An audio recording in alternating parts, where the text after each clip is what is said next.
Lockdown के समय के जो बिल्स है बहुत से लोगों के रुके हुए हैं और इसमें बहुत से ऐसे घपले भी बताए जा रहे हैं। बहुत से लोग बता रहे हैं कि बिल बढ़कर आया है। तो इस पर एमआईएम का क्या स्टैंड है? देखिए, लॉकडाउन लगा मार्च में।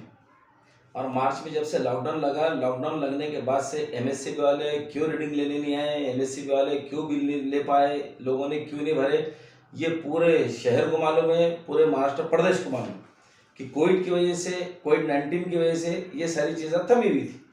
लेकिन अब बात ये हुई कि जब कोविड-19 लगा तो हर किस्म से तरह तरह के पॉलिटिकल स्टेटमेंट आए। और पॉलिटिकल स्टेटमेंट तो जब ऐसे दिल को लुभाने वाले आ रहे थे कि सारी चीज़ की सुविधाएं गवर्नमेंट पहुंचाने वाली है, हर शख्स को सुविधाएं गवर्नमेंट पहुंचा के रहेंगी, चाहे वो पानी की सप्लाई रहो, वाटर सिटी की सप्लाई रहो, अनाज का रहो, सब्जी का रहो, इलेक्ट्रिसिटी बिल का रहो, सारी चीज़ें प्रोवाइड करेंगे और सबको एक साथ लेके सबके साथ प्यार मोहब्बत से सबको जो है दुख दर्द को दूर करेंगे। लेकिन जैसे जैसे अब ये लॉकडाउन खत्म हुआ और कोविड के बादल छटने लगे, हुकूमतों का और ये जालिम रवैया महावितरण कंपनी एमएससीबी का सब सामने आता चला गया। सबसे खास बात मैं बताने जा रहा हूं कि जब महाराष्ट्र गवर्नमेंट ने सबसे पहली बात तो लॉकडाउन के अंदर जब कोविड का लॉकडाउन आपने मार्च से डाला, तो मार्च से लेकर तो अक्टूबर तक का आपने पूरा 4 से 5 महीने का मजलिस ने बार बार आपसे डिमांड की, वो बिल माफ करना चाहिए था लोगों को, वो आपने किए नहीं। और आपने बातें तो बहुत की, वादे तो बहुत की, हर नेता ने बुलंदबान दावे किए कि नहीं बराबर होना चाहिए, स्कूलों की फीस माफ होना चाहिए, कॉलेजेस की फीस माफ होना चाहिए, एमएससीबी के तो बिल नहीं लेना चाहिए, इलेक्ट्रिसिटी के बिल नहीं लेना चाहिए, सारी तमाम बातें हुई, लेकिन सब धराशायी की धराशायी रह गई। अब गवर्नमेंट का काम था कि इसके अंदर कोई रिलैक्सेशन देना चाहिए था, कम से कम अगर तुम बिल माफ नहीं कर सकते तो उसके अंदर तुमने को रियायत देना चाहिए था, या तो कुछ परसेंट बिल लेके कुछ परसेंट माफ कर देना चाहिए। लेकिन हुकूमत ने यह भी काम नहीं किया। अब हुकूमत की सितमजरफी ये है, वितरण महावितरण कंपनी की सितमजरफी ये है कि इनका आतंक इतना बढ़ गया है कि उठा रहे बिल, मन माने बिल उठा के लोगों को दे रहे हैं, मन माने बिल उठा के दे रहे हैं। हमारे खासदार इम्तियाज जलील साहब ने इसके ऊपर हर तरीके से बात करने की पूरी कोशिश की, स्टेट गवर्नमेंट तक इसके अंदर बात उठाई। हमारे डॉक्टर गफ्फार कादिर साहब ने इस इश्यू को उठाया के धरने और आंदोलन दिए। अभी हमारे सिटी प्रेसिडेंट शारिक नक्शबंदी साहब ने इसके ऊपर धरने और आंदोलन दिए, लेकिन एमएससीबी ऑफिस महावितरण कंपनी सुनने को तैयार नहीं है।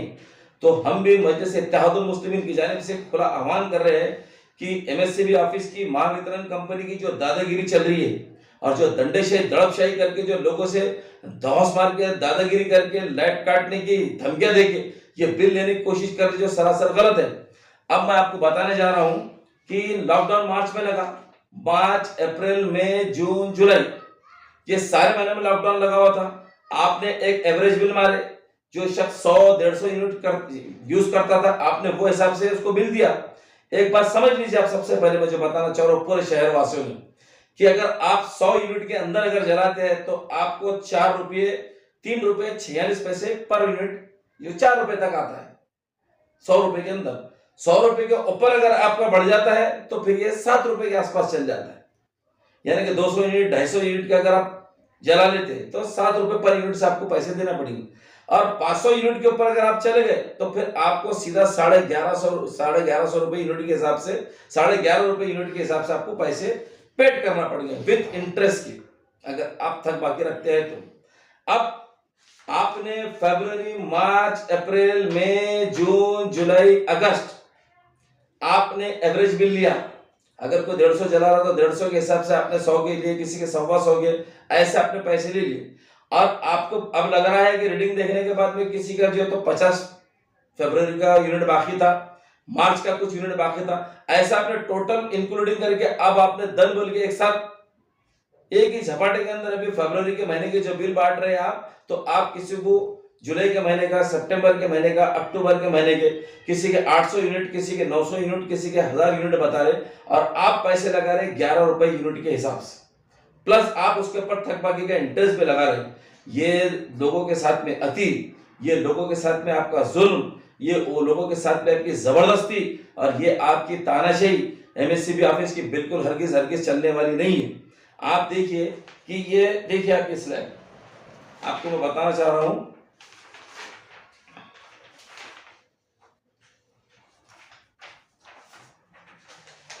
ये जो यूनिट है कभी 125 यूनिट जला है, कभी 150 यूनिट जला है, और ये पूरी लाइन आपको दिखाई दे रही है, ये चले जा रही है 1000 यूनिट के ऊपर आसपास।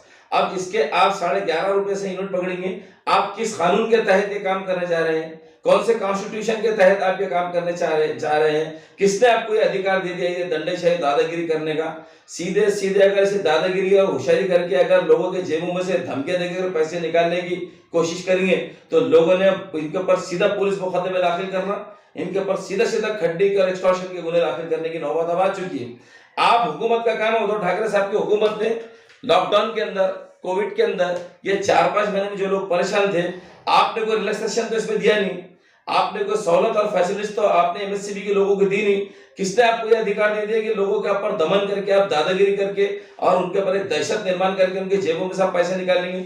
और आप कह रहे हैं कि हम उसके अंदर जो है तो इंस्टॉलमेंट कर दे रहे हैं, हम उसके अंदर 2 से 3 इंस्टॉलमेंट कर दे रहे हैं। उपकार करने की जरूरत नहीं, मेहरबानी करके उपकार मत करो।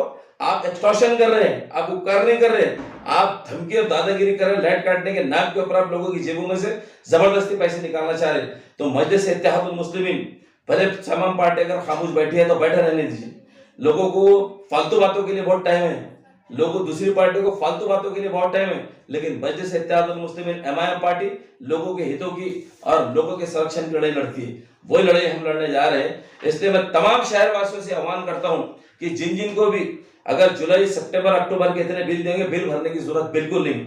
उसके अंदर हमारे साथ बिल्कुल नाइंसाफी हो रही है, हमारे साथ ज्यादती हो रही है, हमारे साथ में गुंडागर्दी और दादागिरी हो रही है और एक दंडेशाही और एक तानाशाही चलाने की कोशिश महावितरण कंपनी और उनके इंजीनियर कर रहे हैं। इसलिए कि इनको कोई इस तरीके का बिल भरने की जरूरत नहीं। और अगर लाइट डिस्कनेक्ट करने की कोशिश करे तो सीधे इनके खिलाफ में एफआईआर दाखिल दो।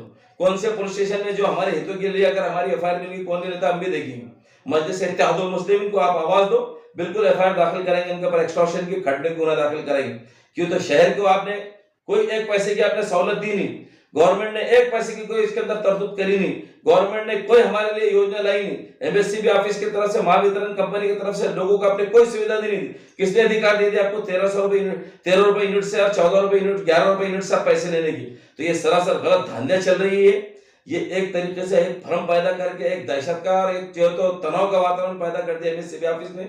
और घोल के घोल 8-8, 10-10 लोग एक घरों पे आके दादागिरी, धमकियां दे रहे हैं। ये धंधे उन्होंने बंद कर देना चाहिए। आप सीधा सीधा काम क्यों नहीं करते? तमाम इंजीनियरों की जिम्मेदारी है कि वो एसवीआर स्पॉट इंस्पेक्शन क्यों नहीं कर रहे? आप जाके आप कह रहे हैं कि आपने जो बिल दे दिए, ये बिल दे दिए, सुप्रीम कोर्ट का ऑर्डर है कि जो सब पे लागू रहेगा? तो रोज पर रोज आप हर बिल के अंदर गलती करेंगे, लोगों ने पैसे भर देने का तुम्हारी दादागिरी, गुंडागर्दी चलेगी क्या? तो स्पॉट इंस्पेक्शन हर बिल का, हर मीटर का होना चाहिए। और इन्होंने ईमानदारी से स्टाफ बढ़ाना चाहिए, स्टाफ बढ़ा के तमाम लोगों का समाधान करना चाहिए। तो हम कोई उपकार नहीं कर रहे किसी के ऊपर, लोगों से तुम बराबर पैसे ले रहे, लोगों का परेशान हाल लोगों का भी तुमने कोई ख्याल नहीं रखा। आपने एक पैसे का किसी को सहूलत नहीं दी, ये हुकूमत ने एक पैसे का रिलैक्सेशन नहीं दिया, तो हम किसी की जेब में से ज्यादा पैसे भी तुम्हारी तिजोरी में जाने देने वाले नहीं है। मजलिस इसके लिए बहुत बड़ा एजिटेशन और आंदोलन खड़े करता नहीं है अगर आप ये दमन और दादागिरी करेंगे तो। इसलिए तमाम शहरवासियों से मेरी गुजारिश है कि ऐसे बिल जितनों के आए हुए वो दारुस्सलाम के ऊपर, नहीं तो हमारा सिटी प्रेसिडेंट नक्शबंदी साहब के पास आके मिले और उनको पूरा सहयोग किया जाएगा।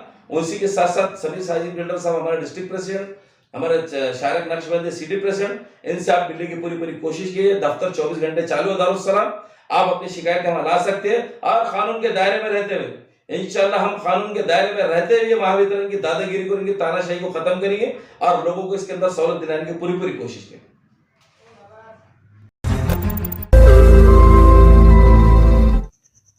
रोज नई खबरों को देखने के लिए हमारे औरंगाबाद समाचार चैनल को सब्सक्राइब कीजिए और नोटिफिकेशन पाने के लिए हमारे बेल आइकन को दबाइए ताकि हर खबर की नोटिफिकेशन आपको मिलती रहे।